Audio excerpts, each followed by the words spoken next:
With the Lucky Land Slots, you can get lucky just about anywhere. This is your captain speaking. We've got clear runway and the weather's fine, but we're just going to circle up here a while and get lucky. No, nothing like that. It's just these cash prizes add up quick. So I suggest you sit back, keep your tray table upright, and start getting lucky. Play for free at LuckyLandSlots.com. Are you feeling lucky? No purchase necessary. Void where prohibited by law. 18 plus terms and conditions apply. See website for details.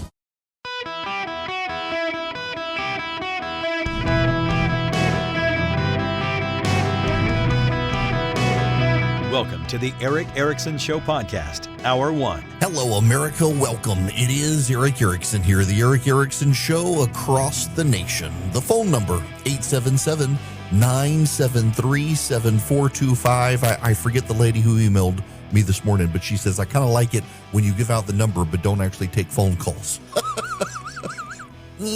We'll see. We got to begin with a big word and stuff, but just a milestone note, if you'll allow. You have to. We're in the new office. We're broadcasting from the new office today for the first time. If you see any show videos and stuff, you'll actually see behind me the window. I can see the traffic moving behind me and the camera recording.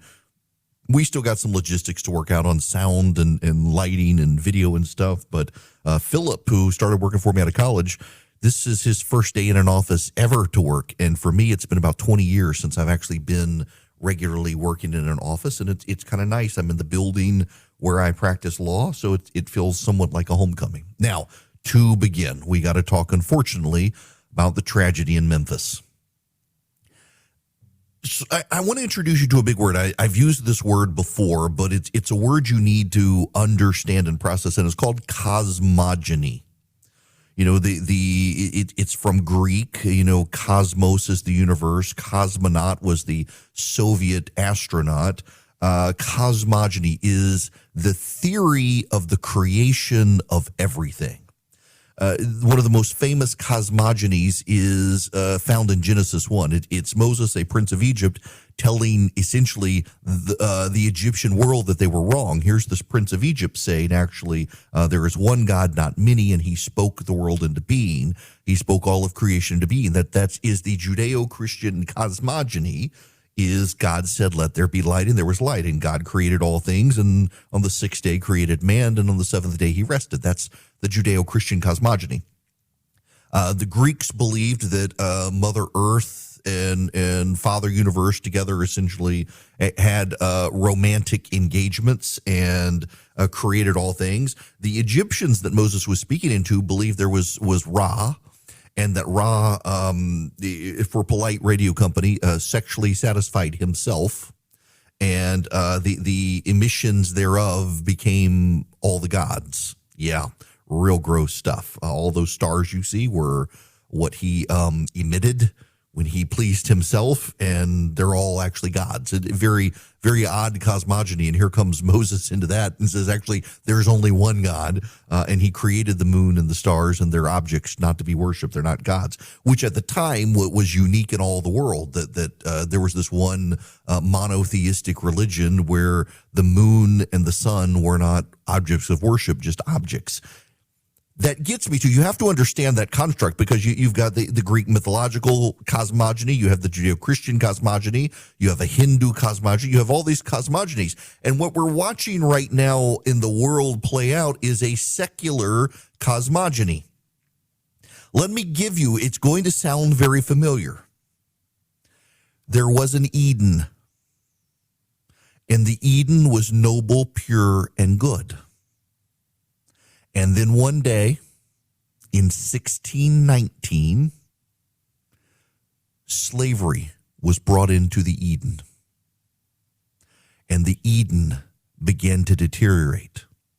And as this slavery, this sin entered into the world, all the institutions, apparatus, all of those living within that Eden became corrupted by slavery.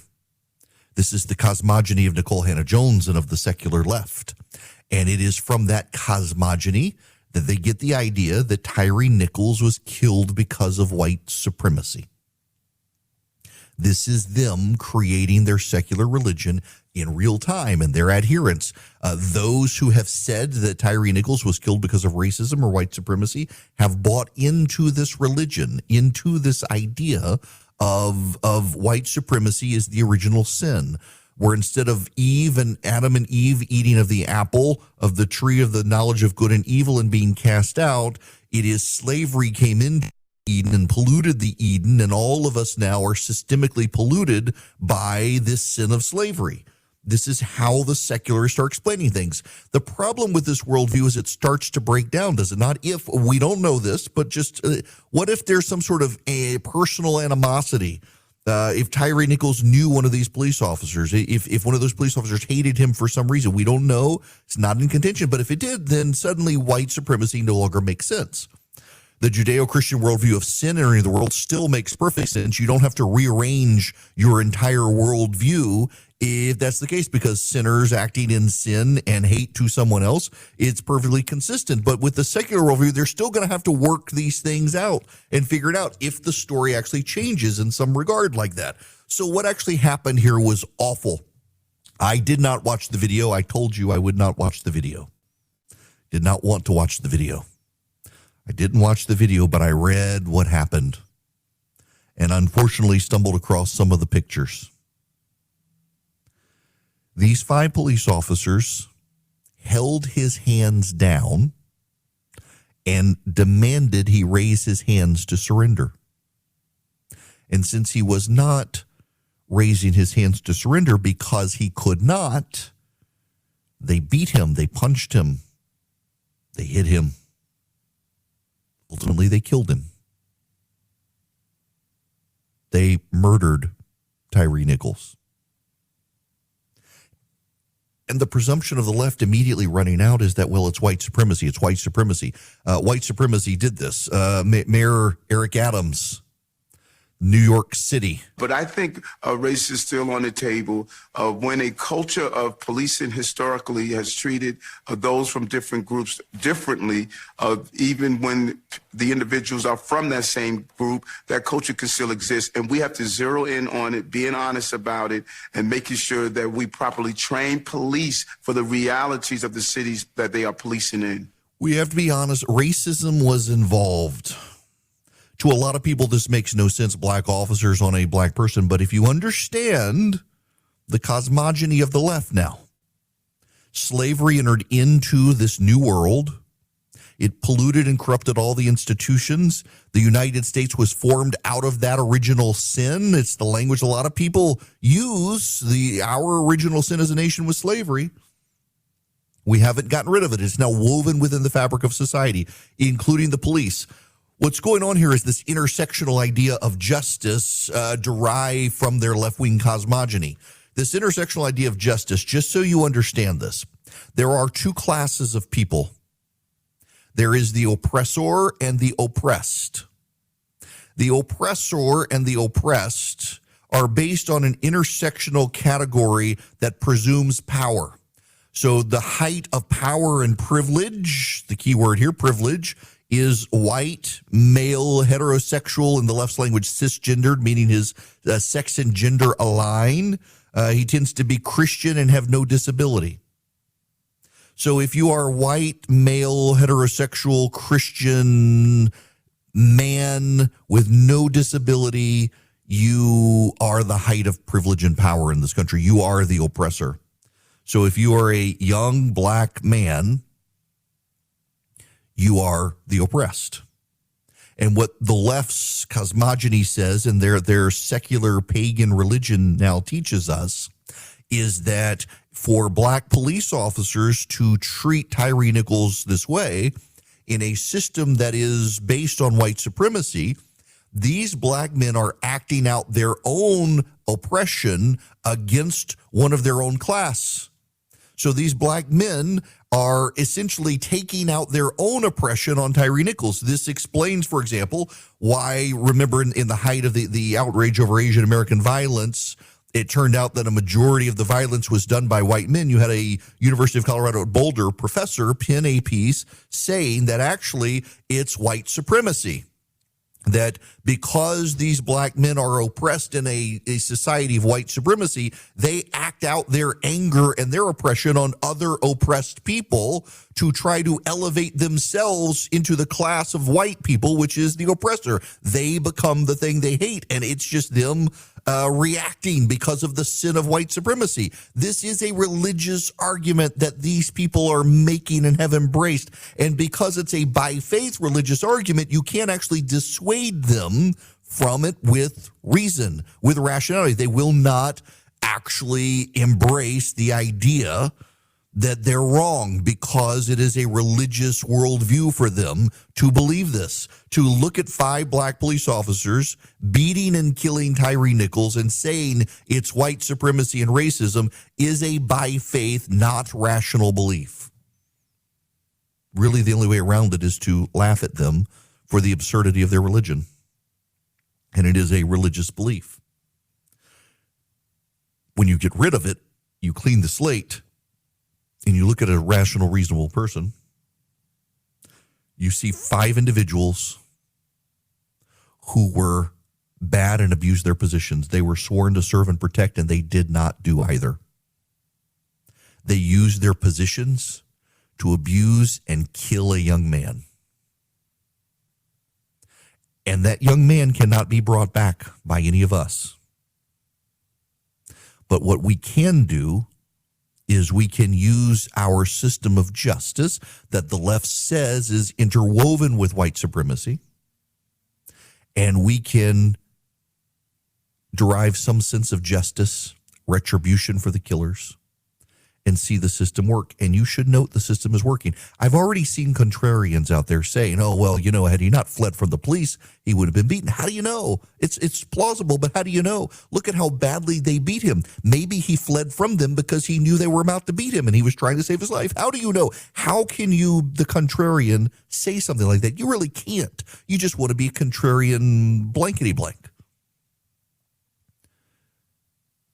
What we do know, though, is we have a system of justice, and that system of justice is going to work. That system of justice is going to make this not right, but provide some level of justice by sending these police to prison. For those who are the contrarians here who say, well, I mean, had he not fled, he would still be alive. All I will tell you is that when the police investigators looked at the video, they immediately fired these 5 and charged them with murder. If you're going to have the back of the police, whose police backs are you going to have? The 5 or the many who looked at the evidence and said, this was not right, this was unjust, this was abusive? And if you believe the system is interwoven with white supremacy, how then can you put faith in the system that there will be some justice done and these men will go to prison? I would submit to you, there's actually like a more rational worldview here than this systemic worldview of the secularists, that there's white supremacy interwoven in society, and that is that we live in a fallen world full of sin. And these 5 men abused their power, and they killed a young man who in his final breaths was in the fetal position, crying for his mother. And they mocked him for that. And we can't bring him back. But we can throw those 5 men in prison with many of the other people they themselves have thrown in prison in a deep sense of irony and leave them there to rot. And that'll be what our imperfect system can do to administer justice. But when we have these conversations and when we try to deal with the situation, you do need to understand that when the left jumps into this idea that this is white supremacy and this is racism, it's because they are embracing their secular religion, and it's a by faith belief for them that all of this is premised on white supremacy, as opposed to 5 individuals who are culpable for their own conduct and violence, irrespective of the society around them. To say that this is white supremacy and that they're inculcated with white supremacy is to some degree to provide them an excuse to alleviate what they did, and we shouldn't do that. These 5 men killed this young man, and they should rot in prison for the rest of their lives, if not face the ultimate penalty. The weather outside might be frightful, but in your bed, you've got super soft Boll and Branch sheets to sleep under. They'll keep you comfortable. They're just the perfect weight. Summer, winter, fall, spring, the perfect weight, and they get softer every wash. And right now, with the weather so cold outside, you want to just be snuggled up inside. They're the perfect sheets under which you and your loved one can snuggle. And right now, you can get 15% off your first set of sheets when you use promo code ERIC at bollandbranch.com. That's Boll and Branch, BOLLAND branch.com. The promo code is ERIC, ERICK. Boll and Branch sheets are the perfect 100% organic cotton threads that get softer every wash. Not only do they get softer every wash, but the drape across your body is just perfect. I really enjoy mine. We've got them now on multiple beds in the house. We've just kept buying them because they're so soft. And every wash, they get softer. And right now, get 15% off your first set of sheets when you use promo code ERIC, ERICK, at bollandbranch.com. That's Boll and Branch, BOLLAND branch.com. The promo code ERIC. Hello there. Welcome back. It is Eric Erickson here. The phone number is 877-973-7425. I want to go to the phones. Mac, you're going to be up first. Welcome to the show, Mac. Hey, Eric. How are Mac, you doing? Can you hear me okay? I'm good. Yeah, I can hear you. Welcome. Well, thank you, sir. Great topic today, as always. I look forward to every Monday that you're on. So Thank you. basically, I think you hit it on the nail head. I was hoping you would talk about that. I started looking at some of this video. And first off, my 30 years in law enforcement, the last 18 plus as a law enforcement trainer dealing with use of force issues. I've been designated by the federal courts as a use of force subject matter expert. So I started looking at the video, and kudos to you for not even watching it. And the first probably 2 minutes of me watching it, I turned it off because you made a great point in that these individuals were not trying to gain control of this individual. I mentioned to your call screener the reason why I know that.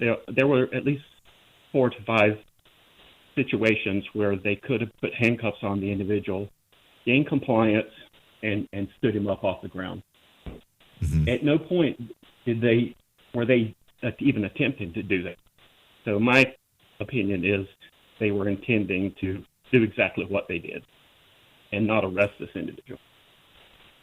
Yeah, and it is so counter to training. Not even as I understand it, Mac. It's against training.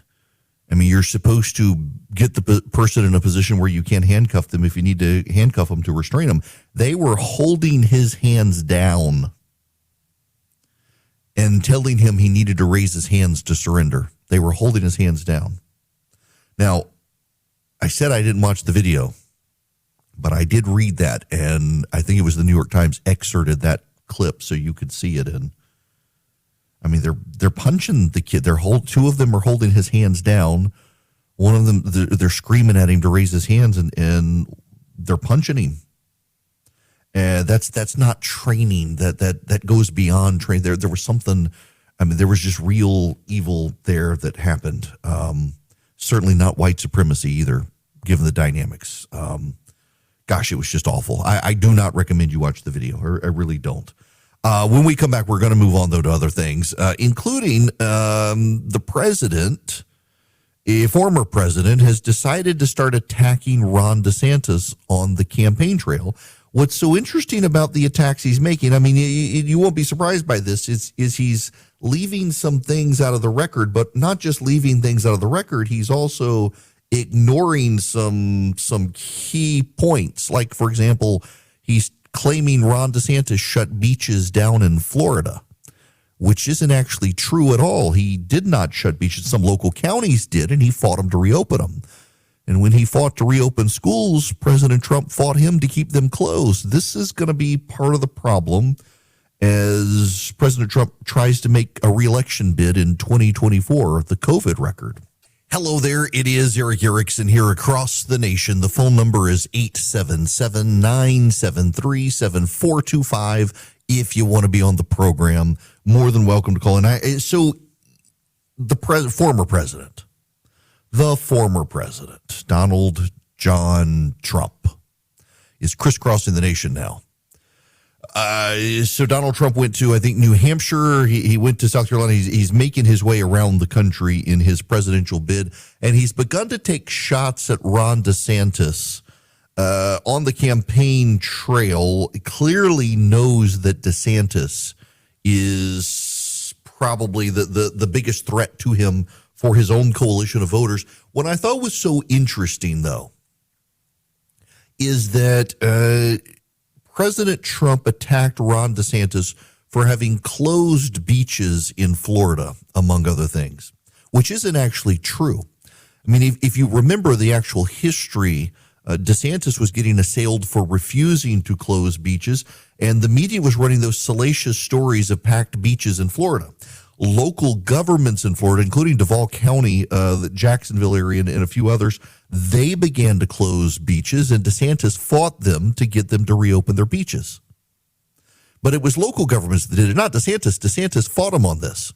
And for Trump to be on the campaign trail now attacking DeSantis for closing beaches, one, isn't true, not that he cares.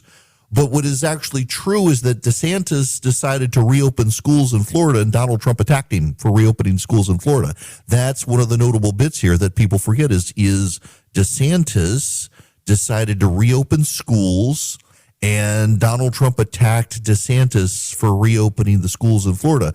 As president of the United States, at a press conference, said he thought this would contribute to the cause of COVID and got Tony Fauci on stage to push back on DeSantis. I mean, Trump, for Pete's sake, he's the one who made Fauci a thing. For him to go out now and attack other people, will he be held accountable for giving Tony Fauci the prominence of his platform? When will he be held accountable for attacking people like DeSantis? And also Brian Kemp in Georgia. Kemp actually was the first one to reopen his state, and Trump twice attacked him. So it's just, listen, if he wants to run for president, that's fine. And if you want to support him, that's fine. But we shouldn't allow him to revise a record based on a lie so that he can take a cheap shot at DeSantis when Trump's the one who put Tony Fauci on the national stage, and DeSantis is the one who said his state would be a Fauci-free zone. Let's just keep that record straight. Interestingly enough, Nikki Haley sounds more and more like a presidential contender herself out there, and she's beginning to take very subtle slights at the president, suggesting that we don't need 80-year-olds running the country. This was directed at Trump, but applies to Biden as well. It's going to be interesting. So just let's step back for a minute and spend a little more time here than I intended to. Trump runs. You have Pence, Pompeo, and Haley. All three worked for him.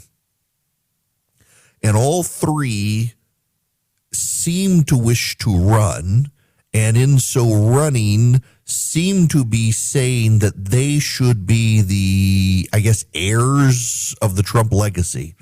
If you're running as heirs to the Trump legacy, if you're running as I work for Donald Trump and helped him shape his vision in some aspect or not, and Trump runs, you're going to have to be very careful how you distinguish yourself. And to a degree, I guess they can say we want Trump policies, but we don't want Trump. There is this undercurrent sentiment among a number of Republicans that they want Trump policies. They just don't want him. There is, of course, a segment of the base that very much it's him or nobody, ride or die with Donald Trump. With everybody else, it's kind of, we want his policies, but we're not sure we want him. And the GOP is going to have to be able to figure this out. They're going to have to be able to address how exactly something like this works to be able to decide we want someone who worked for Donald Trump, as opposed to we want Donald Trump. And then, of course, you have this whole other segment of people, these governors. So you've got DeSantis, you've got Kristi Noem, you've got Glenn Youngkin in Virginia, who looks like he's going to run. And you have these people who took on cultural issues, economic issues, took on COVID issues to a degree. Youngkin can't claim that because he was governor. He didn't come in until after Biden. But with DeSantis, he did have this pattern of going out and disputing Dr. Fauci, disputing things that were coming from the Trump administration when it came to COVID, and they attacked him. Even Donald Trump did. So will Trump be held accountable for that, particularly by people who support Donald Trump, but also they're not necessarily they're not wedded to him in the future? Will they recognize that there's a problem here? I don't know. I'm fascinated by the dynamic. And again, so much of this, I sound like a broken record on this, sounds like going back to 1998, and you had George W. Bush, who the base and the donors were beginning to rally around. And the big difference, though, is that George H.W. Bush was not trying to run for re-election sabotaging the sun. And now you've got Trump here trying to sabotage DeSantis. I just still, in the back of my mind, I have a theory.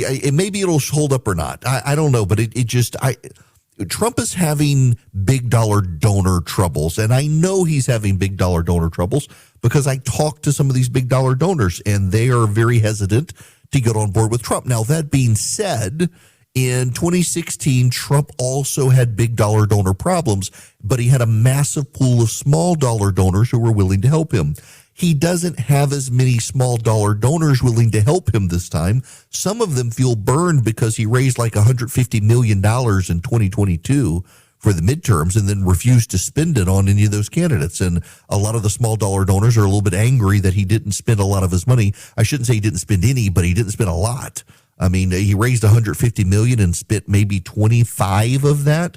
And I guess the rest of it is going to his presidential relaunch, except under federal election rules, it's a leadership PAC, so he can't spend it on himself. So he's got to get those small dollar donors to agree to move the money into his presidential PAC, which I guess a lot of them are doing.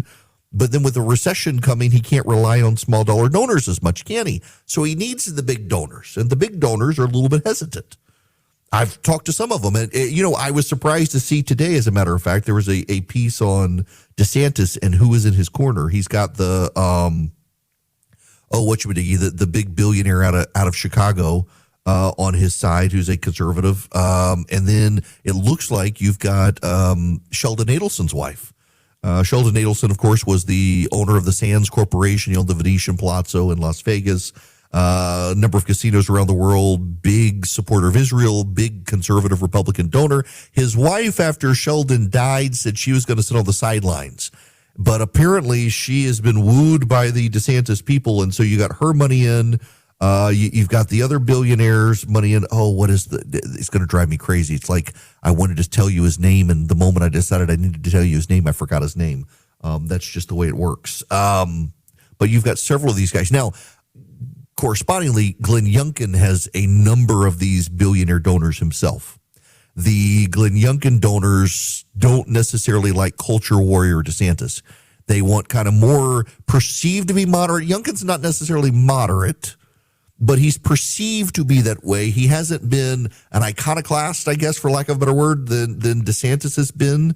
He has not thrown the punches DeSantis has thrown at big corporations and things like that. He's gone after schools and COVID policy, some of the culture war stuff in Virginia, just not as heavily as DeSantis. And so you got a lot of donors out there who are more comfortable with him, and they're thinking, this may be our guy. The other guys out there are going to have to try to find their pool of billionaire donors. You're not going to win with billionaire donors. And let's be clear here. You're not going to win with just billionaire donors. And the reason you're not going to win with just billionaire donors is because there are like 50 of them, and that means you got 50 votes. Where the billionaire donors come in handy is they make it easier for you through their outside super PACs and their donations to you to actually be able to staff your campaign and get your word out. So, for example, one group has already started a leadership PAC or a super PAC for Ron DeSantis.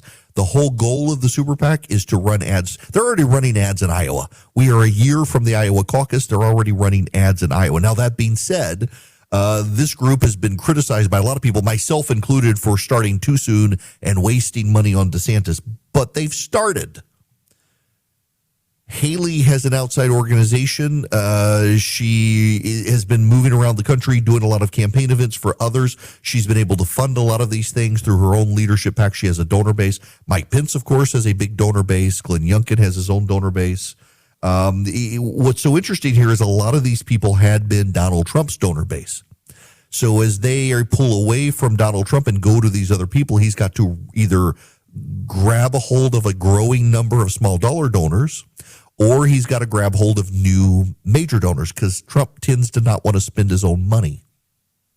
The chess on the board here is just, it's an interesting dynamic to me, because Trump was, again, in 2016, he was able to become the nominee with fewer votes cast for him than any party nominee going back to the modern process. Now, what I mean by that is, up until the 1960s, it was the party leaders in the smoke-filled room who picked the nominees.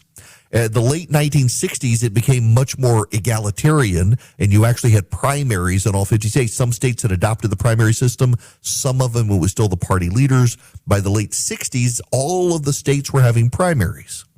And so you could only go back really to, I think, Nixon's election in 68, I think, was really Ford, in 76 for sure. And fast forward, that's when everybody had primaries. And so when you look at the percentage of the vote that went to the ultimate nominee, I mean, Reagan got over 50% of the vote, George H.W. Bush and George Bush got over 50% of the vote, McCain got like 48% of the vote, even Romney got about 50%. Donald Trump got 43% of the vote in the Republican primary in 2016 and became the party nominee because you had a field of 18, 19 people, and he was able to use small dollar donors, while a lot of the others had focused on leadership PACs and super PACs and mega donors. Jeb Bush, most famously, probably spent more money than the rest of the candidates through super PACs he himself was not in charge of, but had donors raise a ton of money, and it didn't get him anything. I don't know that he won a full state. I think he dropped out. He abandoned the field and left. And Trump was able to use small dollar donors, and the large dollar donors began drifting his way towards the end. And there was a big split within the party. John Kasich, you'll recall, was somewhat instrumental in this. Kasich helped steer a lot of the party towards Trump away from Ted Cruz, because John Kasich did not like Ted Cruz. And Kasich's gamble, I suspect, was that Hillary Clinton would beat Trump, and he could have a do-over in 4 years and he himself run. That's not what happened, and Kasich, of course, burned all of his bridges with the party, but it helped steer a lot of those dollars and a lot of those donors to Donald Trump. It was an interesting shakeup there, that he essentially got the nomination with a lot of small dollar guys until the end, and then he started getting the billionaires. Well, now he heads into 2020. He had all the billionaire backing, and now he goes into 2024, and a lot of them have split. But what's bad for him is that a lot of the small dollar donors who funded Trump in 2016 are now looking forward saying, do I want to stick with an 80-year-old or do I want to go with someone else? And a lot of them have been sending money to DeSantis.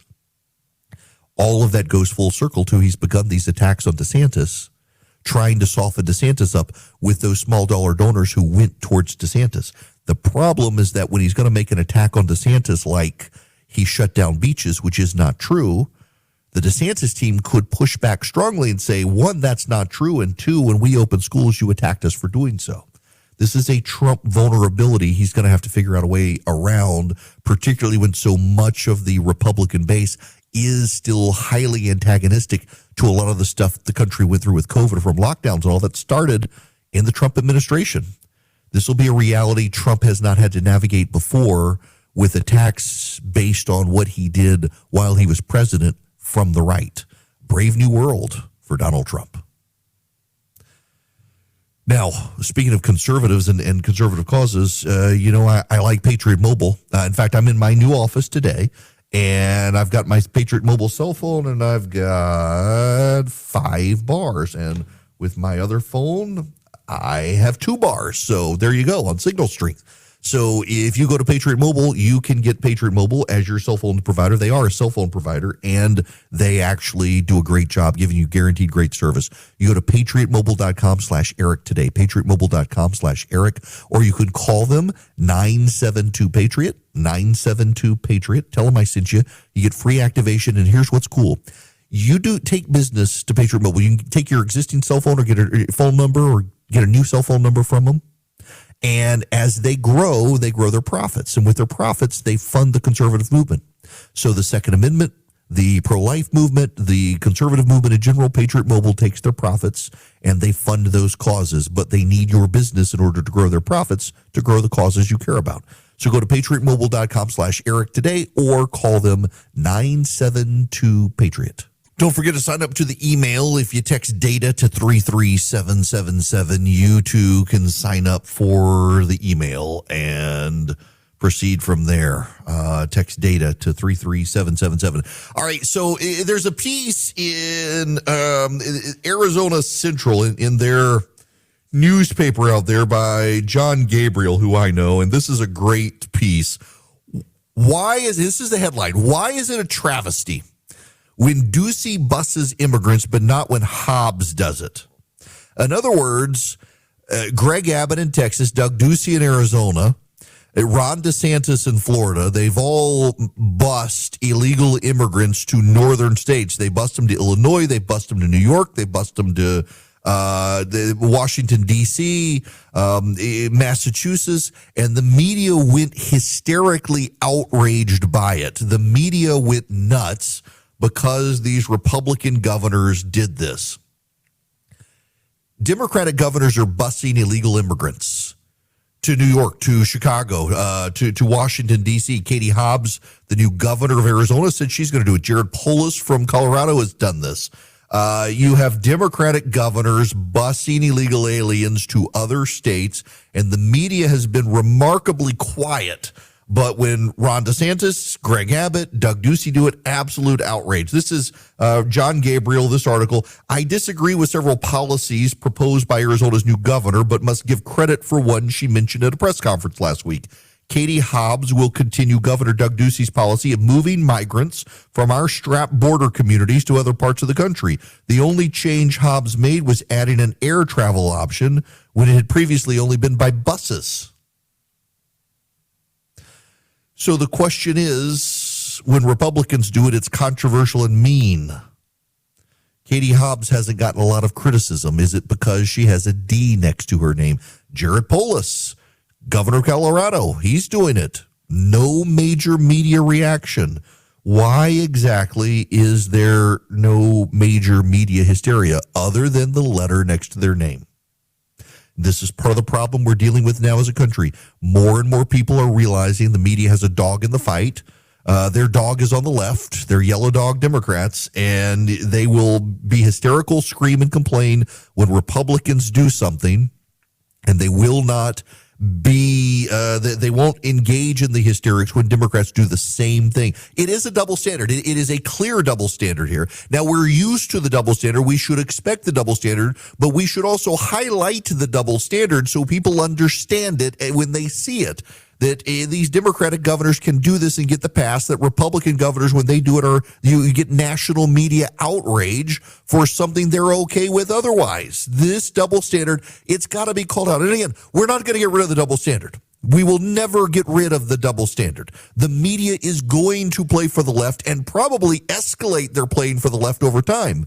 But by calling it out so people, independent voters, moderate voters, people in the middle can see the double standard for themselves, it will make them more skeptical of what else they hear from the press that's bad about Republicans, that is simply either not true or would be fine with the press if Democrats did it. You got to highlight that double standard. Now, when we come back, we got to talk about the Russian bots that actually weren't all that influential. Lucky Land Casino, asking people, what's the weirdest place you've gotten lucky? Lucky? In line at the deli, I guess? Aha, in my dentist's office. More than once, actually. Do I have to say? Yes, you do. In the car before my kids' PTA meeting. Really? Yes. Excuse me, what's the weirdest place you've gotten lucky? I never win and tell. Well, there you have it. You can get lucky anywhere, playing at LuckyLandSlots.com. Play for free right now. Are you feeling lucky? No purchase necessary. Void where prohibited by law. 18+. Terms and conditions apply. See website for details.